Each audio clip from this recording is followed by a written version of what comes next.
तिल तिल सुख की हान, पंडित भय सरावगी, पानी पीवे छान। पड़ोसी, प्रतिवेशी है ना संस्कृत का शब्द पड़ोसी के लिए। पड़ोसी से अगर आपका बैर है तो आपके सुख की तिल तिल हान होती रहेगी, कभी चैन से बैठेंगे नहीं। भले आप भारी पड़ हैं, भले आप बहुत ताकतवर हैं, लेकिन अगर पड़ोसी से दुश्मनी है तो सुख की रोटी नहीं खा सकते। इसलिए आराम से रहिए, सुकून से रहिए, मैत्री से रहिए, सद्भाव से रहिए। यहां तक इन्होंने कहा कि ब्राह्मण तो बिल्कुल नहीं बदलते, कबीर ने कहा ब्राह्मण नहीं बदलते, लेकिन वो भी बदल जाते हैं। बगल में कोई श्रावकाचार्य, सरावगी जो शब्द है ना वो जैन के लिए आता है, हल्का सरावगी है ना वो श्रावक, श्रावकाचार्य।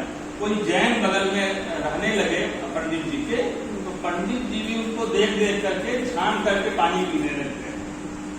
जैनी लोग ऐसा ही करते हैं, छान कर पानी पीते हैं, पट्टी मारते हैं तो कुछ ना कुछ पंडित ले लेते, या इसलिए कि हम उनके जैसा कुछ हो जाए। अगर वो एडजस्ट कर सकता है तो समाज क्यों नहीं कर सकता? क्योंकि उसके बगैर फिर वो समाज का ही अमन चैन खत्म हो जाता है। उनकी इच्छा यही है कि काबा फिर काशी भया, राम भया रहीम, मोट चून मैदा भया, बैठ कबीरा जी।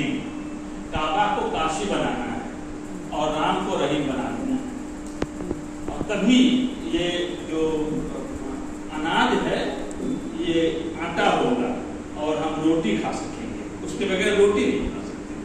बैठ कबीरा जीना जो है वो सुकून से खाना है ना। जीने के लिए आपको चाहिए, जब भारत भारती लिखा क्षणगुप्त ने, तो उसमें उनकी उम्र 26 साल की थी, लेकिन परंपरा जो लिख रहे थे 26 साल का युवक भारत भारती जैसी क्लासिक कृति दे रहा है। अतीत खंड, वर्तमान खंड और भविष्य खंड में एक बात कही है गुप्त जी ने, कहा है कि ये कोई भी समाज तभी तक टिका रहता है जब तक कि उसमें सद्भाव हो, और ये जिम्मा कवियों का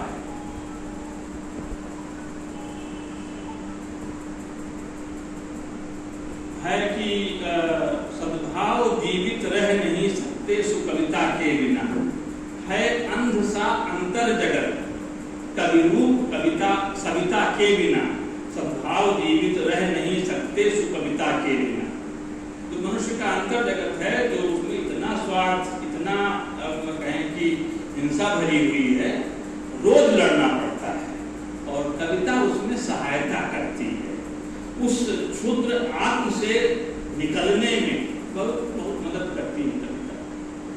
और अगर कविता किसी समाज में नहीं है तो समाज में सद्भाव नहीं रहेगा और आपस में ही लड़ करके बिखर जाएगा। तो जिसमें 600 साल कवियों ने लगाए, सद्भाव का बनाया वातावरण, और रोज एक बात कही है कि रोज ही लड़ना पड़ता है कवियों को, तो उसमें जो सद्भाव के दुश्मन हैं वो यही चाहते हैं कि इसको अनकिया कर दिया जाए। जो अभी तक का निवेश हुआ है, इन्वेस्टमेंट वाला मामला है, और पिछले 20 सालों में एक नया मंत्रालय आया, किस इन्वेस्टमेंट, जो इन्वेस्टमेंट अभी इन्वेस्टर जो है वो चलन में 2 दिन से आ गया है। अमेरिका में मोदी जी को बोलना था इन्वेस्ट करने का, गर्ल चाइल्ड में जो इन्वेस्ट करता है समाज वो मतलब कि सुखी रहता है, और उन्होंने इन्वेस्टिगेट कर दिया उसको,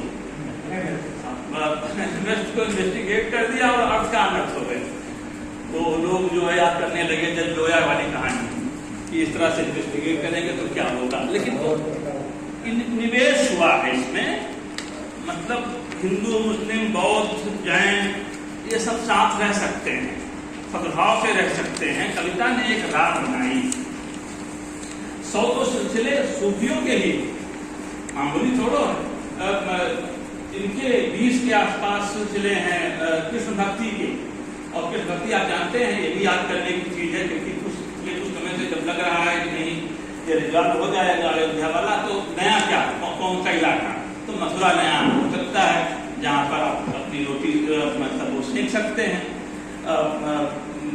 स्वार्थ की रोटी, तो उस पर निगाह है। लेकिन ये मतलब ये मैं जानबूझ करके इससे जिक्र ला रहा हूँ कि जो कृष्ण भक्ति की धारा है, जिसने मनुष्य को मिलाया है भारत में, चाहे वो ताज बीबी हो, चाहे वो रसखान हो, चाहे वो सूर हो, चाहे मीरा हो, कितने लोग, सबसे ज्यादा जो है अगर कोई भक्ति परंपरा विकसित हुई है तो कृष्ण भक्ति परंपरा है।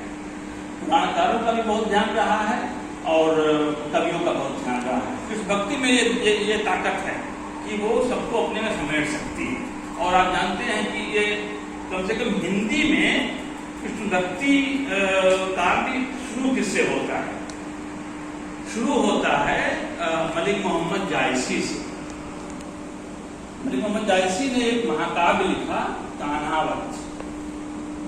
कान्हावत के पहले कोई सूरदास नहीं है, कोई नंददास नहीं, कोई परमानंद दास नहीं, कोई खित स्वामी नहीं, गोविंद स्वामी नहीं, किसी ने नहीं लिखा है। हिंदी में नहीं, संस्कृत में है, ऐसा नहीं, संस्कृत में है, प्रभुत है। हिंदी में किसी कवि ने कोई रास्ता नहीं निकाला है। लिखा है मलिक मोहम्मद जायसी ने कि मैंने तुर्की का पूरा साहित्य पढ़ा, मैंने फारसी का पूरा साहित्य पढ़ा, मैंने अरबी का पूरा साहित्य पढ़ा, मैंने दुनिया भर का साहित्य पढ़ा। मुझे किसी प्रेम कहानी की तलाश थी जिससे सब लोग जुड़ सकें, और वो चीज मुझे दिखी कृष्ण के चरित्र में, वो प्रेम कहानी। इसलिए मैंने ये प्रेम कहानी चुनी है, कान्हावत चुना। और कृष्ण के जन्म से लेकर के और अंत तक की कहानी है। किसी कवि की और हिम्मत नहीं हुई है, जिसको हम हिंदू कवि कहते हैं, किसी हिंदू कवि की नहीं हिम्मत हुई कि वो पूरा कृष्ण काव्य लिख सके। कोई बाल काल ले रहा है, कोई किशोर काल ले रहा है, मैंने जैसे कुष्मार्ग है वल्लभाचार्य का, तो उन्होंने ये कहा कि हमारा जो आराध्य होगा वो बाल कृष्ण है। जो गौड़ीय मत है, जिसको बाद में उन्होंने अचिंत्य भेदवाद के नाम से अभिहित किया, ऐसा कुछ है नहीं, तो वो जो है गौड़ीय मत, चैतन्य संप्रदाय, उन्होंने कहा हमारे लिए किशोर कृष्ण होंगे हमारे आराध्य। उसके बाद में राधा वल्लभी आते हैं, हरिवंश, बहुत अद्भुत तो संप्रदाय है, उन्होंने कहा हमारे लिए जो थोड़ा प्रौढ़ हो चुके हैं, जिनका प्रेम प्रौढ़ है, वो राधा वल्लभ होंगे, वो वाले कृष्ण होंगे हमारे आराध्य। ये एक हिस्सा लेते रहे हैं। पूरा जो है महाकाव्य किसी ने हिंदी में नहीं लिखा है, पूरे मध्यकाल में कुछ लोगों ने प्रयास किया है, लेकिन नहीं, वो काम, वो रास्ता बनाया है जायसी ने। अब जिसने रास्ता बनाया, जिसने वो भक्ति की धारा बढ़ाई, अब उसी के मतलब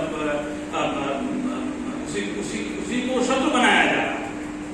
जिसने कृष्ण भक्ति को पैदा किया, हिंदी में ला करके, श्रीमद् भागवत महापुराण तो अद्भुत है इस मामले में। और उसके बाद में जयदेव का जो गीत गोविंद है, वो सब अपनी जगह पर है, लेकिन जनभाषा में उस पूरे विरासत को लाना और पूरे मतलब श्रद्धा के साथ, पूरी तैयारी के साथ, तो जिसके प्रति हमें कहने की हमारा माथा श्रद्धा से झुकना चाहिए था। जायसी को हमने बुलाया ही नहीं, ये कहा कि अब हमें बदला लेना है, ये चल रही है। अगर हम फेल होते हैं, इस सद्भाव को टूटने देते हैं, तो समझिए कि हम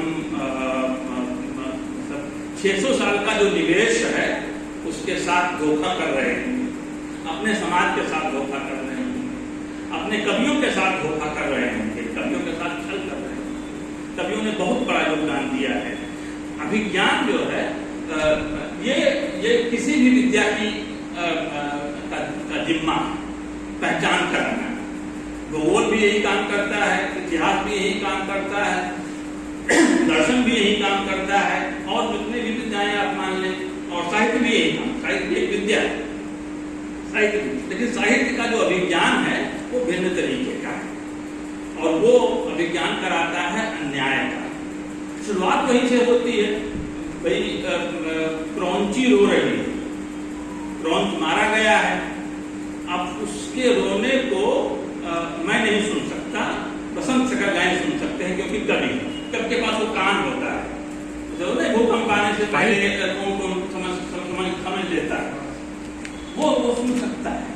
तो वाल्मीकि सुन लेते हैं कि क्रौंची रो रही, विलाप कर रही, और ये इससे जो है वो माने कि कविता और कवि का रास्ता बन जाता है कि कवि उसको सुनेगा जिसको कोई और नहीं सुन सकता, हंसी नहीं रोना सुनेगा, उसके साथ जो अन्याय हुआ है उसको सुनेगा, ये यूं ही रोना नहीं है, अन्याय हुआ क्रौंची के साथ, और मतलब अभिज्ञान करा दिया कि भाई ये अन्याय हुआ है, लेकिन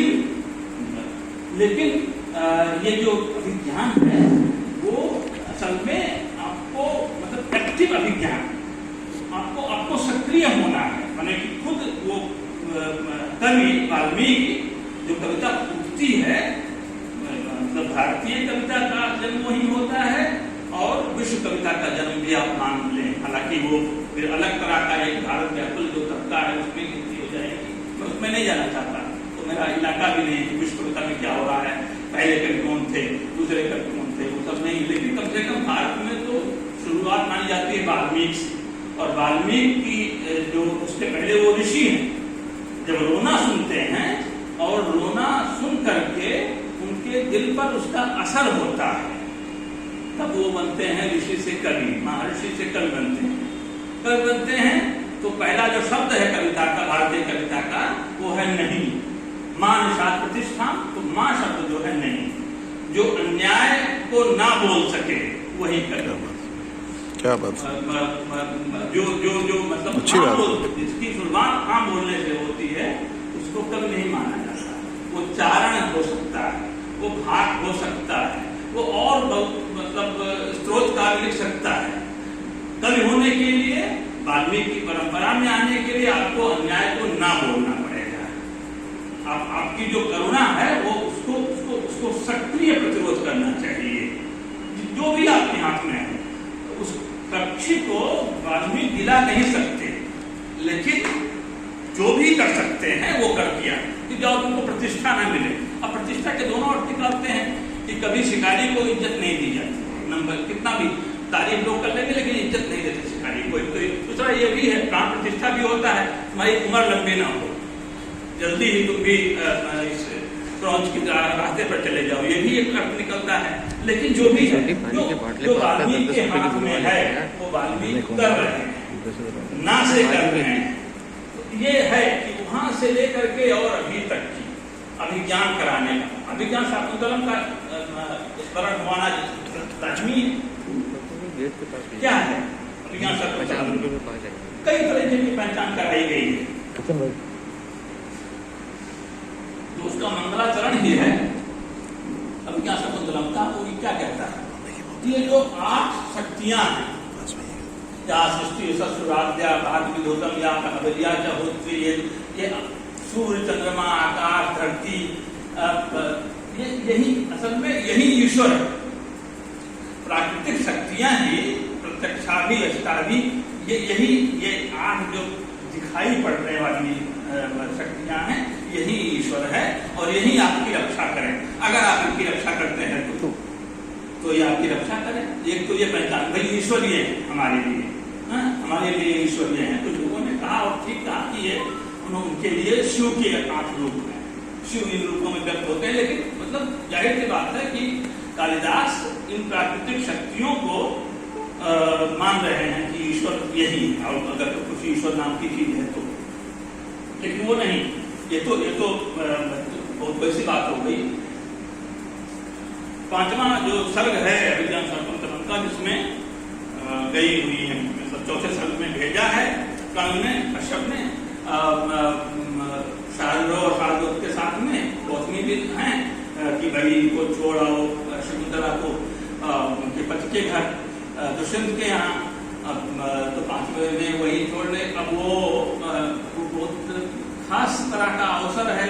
उसी दिन बड़ी वाली रानी से लड़ाई हुई थी दुष्यंत की, बहुवल्लभा कहा जाता है ना राजाओं को, कई रानियां होती हैं, बड़ी रानी से, और तभी ये लोग पहुंच गए लेकर के शकुंतला को, तो कैसे पहचानेगा, नहीं पहचाना। उसके बाद में जो फटकार लगाई है जो दोनों शिष्यों ने, वो अद्भुत है, और पहचान कराई है, राजा की पहचान कराई है कि कहा कि जिस शकुंतला को दुष्टता आती ही नहीं, उसने कभी दुष्टता सीखी नहीं, जानती ही नहीं, इतनी सरल मना है, वो तो आज छल करने वाली हो गई, और जिसने धूर्त विद्या में डिग्री हासिल की है, वो राजा आज आप्तवाक्य बोलने वाला हो। आज जन्मना साक्ष्यमासी क्षुतो या तस्या प्रमाणम वचनम जनस्य पराति संधान मधीयते विद्येते संत खिलाप्तवाक्य, वो आप्तवाक्य बोल रहे हैं। तो संत का बोला हुआ आप्तवाक्य है, जो जिसने झूठ में डिग्री हासिल की है, झूठे लेना, झूठे देना, झूठे भोजन, झूठ चलेना, जिसने ये किया है, छल में, धूर्तता में डिग्री हासिल की हुई है, विद्या हासिल की हुई है, उसका बोला हुआ आप्तवाक्य है, प्रामाणिक है, और जो जानता ही नहीं, जानती ही नहीं, तो उसका, तो ये वो छल कर रहे, ये पहचान है, साहित्य ही काम करता है। और उसके बाद में, बहुत बाद में आकर के रज्जबली है, रज्जबली का नाम आमतौर से कम लिया जाता है, इसलिए उनकी जिक्र करके मैं बात करूंगा। रज्जबली जो है वो महाकवियों में आते हैं, यद्यपि उन्होंने महाकाव्य लिखा नहीं। दादू दयाल के जो 3 बड़े शिष्य हैं, उनमें से जैसे 3 बड़े कवि हैं इस परंपरा में, सूरदास, तुलसीदास और जायसी, वैसे ही दादू की परंपरा में 3 महाकवि हैं, बड़े कवि, बिना महाकाव्य लिखे हुए महाकवि। एक तो स्वयं रज्जबली है, दूसरे सुंदरदास हैं, उनके बिल्कुल जूनियर थे, और उनके बीच में बखना, ये 3 बड़े कवि। तो रज्जबली ने बताया कि भाई कैसे पहचाना जाए, तो कहा कि लेकिन बहाना ऐसा धारण कर लेता है ये कि पहचानना, और उसके लिए फिर आपको कवि के पास जाना पड़ता है। विकृत रूप धर्यो बहु बाहर, भीतर भूख अनंत विरागी, कामन से पनही पुनि त्यागी, जो माही त्रिखा तिलोक की साजी, कपट कला करी लोग रिझायो, रोटी की ठौर करी देखो ताजी। और उसके बाद में कहते हैं कि रज्जब भूल पर्यो जग को, जग साधु लगे लखे ये लाखिर पाजी। ये जो इसने अपना बाना धर लिया है योगी का, इस राजा ने, राजा है लेकिन योगी राजा है, कहता है कि देखिए मेरा देखिए, मैं तो भगवा बस भाई, मैं तो कुछ ले नहीं सकता इससे, और उसके अंदर भूख ही भूख भरी हुई है, जूता पहनना छोड़ दिया है कि मैं तो ये भी नहीं, और जबकि उसके तृष्णा का कोई पारावार नहीं है। जनता ये समझती है कि ये तो बड़ा साधु राजा है, लेकिन संत जन जानते हैं, हम जानते हैं कि ये बहुत ही पाजी है, बहुत ही आवारा है, बहुत ही जिसको कहते हैं मतलब गली में आ जाएगा, बहुत ही दुष्ट है। क्योंकि रोटी की ठौर करी देखो ताकि रोज रोजी रोटी के जगहों पर चोट करता रहता है। अब सन 1600 में कोई कवि ऐसा कह रहा है, राजा की ऐसी पहचान करवा रहा है, रोटी की ठौर करी देखो ताकि, कि रोटी के जितने अवसर हैं रोज छीनता है, और वो जैसे करेगा कि लगता है कि उसके होने से ही रोजी रोटी है। कहा कि ये इसको लेकिन वो है कि भ्रम ऐसा बनाएगा, सम्मोहन ऐसा रखेगा कि आप लोगों को लगेगा कि बहुत ही विरक्त राजा है, बहुत ही हम तो फकीर हैं जी, चल पड़ेंगे गोला, ऐसा आपको लगेगा। लेकिन उसके होने से सब नष्ट हो जा रहा है, ऐसा रज्जबली बताते हैं। तो वो एक परंपरा है, बिल्कुल मतलब वो तो उस तरह से प्रगतिशील कविता में उनका नाम भी कोई नहीं लेता। बिहारी के की कविता पर उन्होंने टीका लिखी। जगन्नाथ दास रत्नाकर 1930 में उनकी मृत्यु हुई। 30 से लेकर के 34 तक 3 या 4 बार गोल में सम्मेलन हुआ है। और उस सम्मेलन से क्या हासिल हुआ क्या नहीं हुआ, जब पहला सम्मेलन हुआ था तब उन्होंने देखा नहीं, सूचना उनको मिली और उसके बाद में उनकी मतलब अंतिम दिन थे जगन्नाथ रत्नाकर के, अंतिम दिनों का मामला था। तो नहीं, माफ कीजिएगा, रत्नाकर नहीं है, लाला भगवान दीन बिहारी के टीका। तो वो उन्होंने गोल मेज पर जो लिखा, क्या पहचान करवाई इस ब्रिटिश सत्ता की। भारतेंदु उपेंद्र से कर चुके थे। अंग्रेज राज सुख साथ सजे सब भारी। हम लोग देख रहे हैं कि भाई सड़कें बन रही, कितनी सड़कें बन रही, रेलवे लाइन बिछाई जा रही है, वाह वाह सब लोग कर रहे हैं। ये नहीं देखते कि सारा धन विदेश जा रहा है। हमारे यहाँ उत्तर प्रदेश के लोग इसी में लाल लोग हैं, कितनी बड़ी अच्छी सड़कें बन गई हैं, हालांकि आज बनती हैं कल लोग टूट जाती हैं, रिपेयरिंग पीछे चलती रहती है।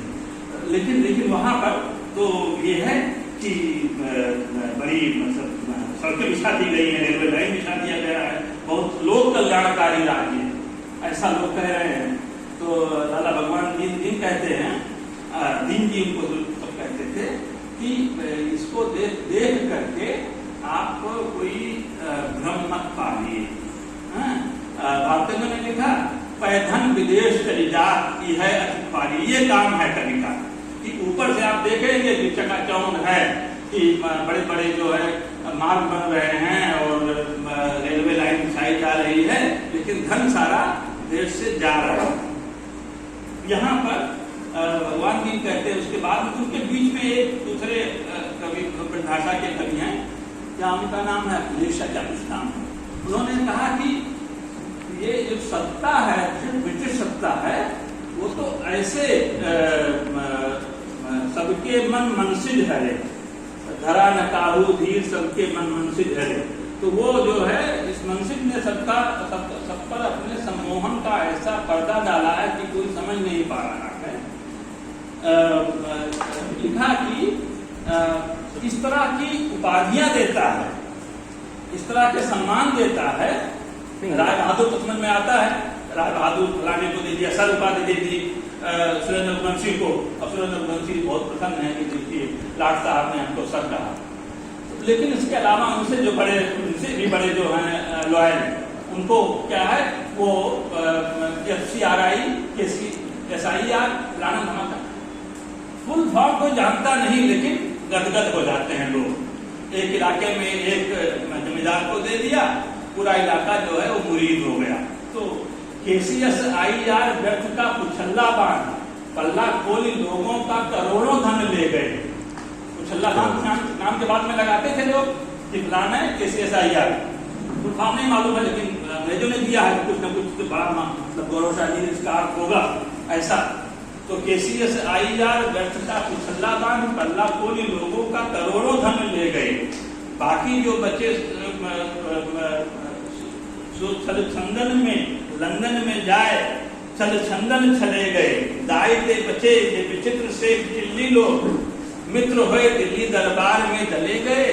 दर्जन के दर्जन कितेक महाराजन को, कर्जन के लाद लाट कर्जन चले गए। क्या बात है, क्या बात है, बहुत अच्छा। लाट कर्जन जो है वो कर्जों से लाद करके और दे करके ये सारी उपाधियां, और कर्ज में लोगों पर चले गए, यहाँ से लंदन चले गए। ये पहचान कराई है। करीब 200 साल की लड़ाई है, 180-190 साल की लड़ाई तो है। 1857 से लेकर 100 साल की लड़ाई तो बिल्कुल मुस्तकिल है। और उसमें जो साहित्य ने अपनी भूमिका निभाई उस आजादी के आंदोलन में, और वो जो परंपरा है भक्ति आंदोलन की कि जहाँ सुराज प्रिय प्रजा दुखारी, सो नृप अवश्य नरक अधिकारी, वो एक पहचान करानी, एक कसौटी दे दी कि भाई प्रजा अगर दुखी है तो राजा भले बहुत कुछ अपने बारे में बोल रहा हो कि ये कर दिया वो कर दिया, देखना चाहिए कि वो तो भाई कोई भी आंकड़ा तैयार करा लेगा, जीडीपी में है 2% और दिखाया जा रहा है 8%, तो उस पर भरोसा मत कीजिए। कसौटी जनता प्रसन्न है कि नहीं है, अगर प्रसन्न नहीं है तो राजा को भेजिए। वही जो मैं कह रहा था आपसे, इनकी मत्स्य की बात वो परंपरा बोल रही है, उतनी नहीं बोल रही है कि राजा प्रजा का पात्र है, वह एक प्रतिनिधि मात्र है, यदि वह प्रजा पालक नहीं तो त्याज्य है। क्या बात है? राजा प्रजा का पात्र है, वह एक प्रतिनिधि मात्र है, यदि वह प्रजा पालक नहीं तो त्याज्य है। ये 1936 का छंद है। राजा प्रजा का पात्र है, वह एक प्रतिनिधि मात्र है, यदि वह प्रजा पालक नहीं तो त्याज्य है। हम दूसरा राजा चुने जो सब तरह सबकी सुने, कारण प्रजा का ही असल में राज्य। क्या बात है? लोकतंत्र अभी जो भारत भविष्य खंड में है ना, भारत जो अभी आजाद होगा उसके बारे में एक राय दे रहे हैं। कोई आजादी का कोई अता पता नहीं ना हो, आजाद ऐसा ही रह जाए, लेकिन क्या आजाद है तो ये मानना चाहिए कि राजा जैसे कोई चीज नहीं है। हमारे बीच से एक आदमी है, अगर वो अपना दायित्व ठीक से निभा रहा है तो ठीक है, तो खींच लीजिए उसको नीचे और दूसरे को बनाइए, दूसरे को जिम्मा सौंपिए। कोई अलग से कोई उसमें देवत्व नहीं, कोई डिग्निटी नहीं। ये इस विरासत के हम समझिए कि हकदार हैं, इस विरासत के स्टेक होल्डर हैं, इसको ध्यान में रखें। लिखा है कुंतक में, वक्रोक्त जीवितम में, बहुत महत्वपूर्ण कृति कि मैं ऐसे कवियों की वंदना करता हूं जो छिपे हुए सौंदर्य को सामने ले आते हैं। फिर कहा, मैं ऐसे कवियों की वंदना करता हूं जो सौंदर्य नहीं है, लेकिन जब रचेंगे वस्तु जो लेंगे उसमें सौंदर्य नहीं है, लेकिन रचेंगे तो उसमें सौंदर्य पैदा हो जाएगा। फिर कहा कि मैं ऐसे देश की वंदना करता हूं जो इन कवियों के श्रम को समझते हैं और श्रम को समझ करके कवियों का जो भार है वो हल्का कर देते हैं। ये कौन? आलोचक। यही क्या बात है? आलोचक का यही काम है कि वो कवि ने जो श्रम लगाया है, जो यूटोपिया बनाया है, जो अभिज्ञान कराने में उसको जो परिश्रम हुआ है, उस परिश्रम को समझे, उस परिश्रम को समझ करके और कवि को ये सुकून दे दे कि कोई तो है जो उसकी मेहनत को समझ रहा है, कोई तो है। ये कुंतक कह रहे हैं कि मैं उस आलोचक की भी तीसरी बार उन्होंने कहा, दो कवियों की, एक वो जो सौंदर्य है लेकिन छुपा हुआ था, उसने रचा तो सौंदर्य सामने आ गया। दूसरा सौंदर्य था ही नहीं, लेकिन जब उस को प्रस्तुत किया तो सौंदर्य आ गया। तीसरा वह जो इन कवियों के श्रम को समझता है और कवि को भावुक कर देता है। तो आलोचक की यही जिम्मेदारी है कि वो कवियों के श्रम को समझे और कवियों का जो कथ्य है, जो चिंता है, वो सरल से सरल शब्दों में लाता रहे, क्योंकि हम कभी से ये उम्मीद नहीं करते कि वो जनता के बिल्कुल जो जनता समझ रही है उसी को लिखे। तुलसीदास ने लिखा है अगर कोई कवि ऐसा करता है तो वो कविता नहीं करेगा, अगर वो जनता की मांग पर लिखता है फिर वो रद्दी किस्म की चीज होगी, इसलिए उसको तो इसकी परवाह बहुत नहीं करनी। ये परवाह आलोचक की, आलोचक का जिम्मा है कि उस छिपे हुए, उसको व्यंग्य कहते हैं, ध्वनि कहते हैं, उस ध्वनि को समझ करके और उसको ग्राह्य बनवाए जनता के लिए, उसको ग्राह्य बना करके पेश करे। जो भी उसके रसिक समुदाय है, जो भी उसका सामाजिक है, जो भी उसका आदर्श पाठक वर्ग है। मुझे ये मौका दिया बोलने का भी, दोनों चीजों के लिए, सम्मान के लिए भी और मौका देने के लिए मैं बहुत आभारी हूँ सदन पक्ष का। ये ऐसे ही जीवंत मंच बना रहे और संख्या बढ़े। मैं यही से विदा लेता हूँ। बहुत बहुत धन्यवाद।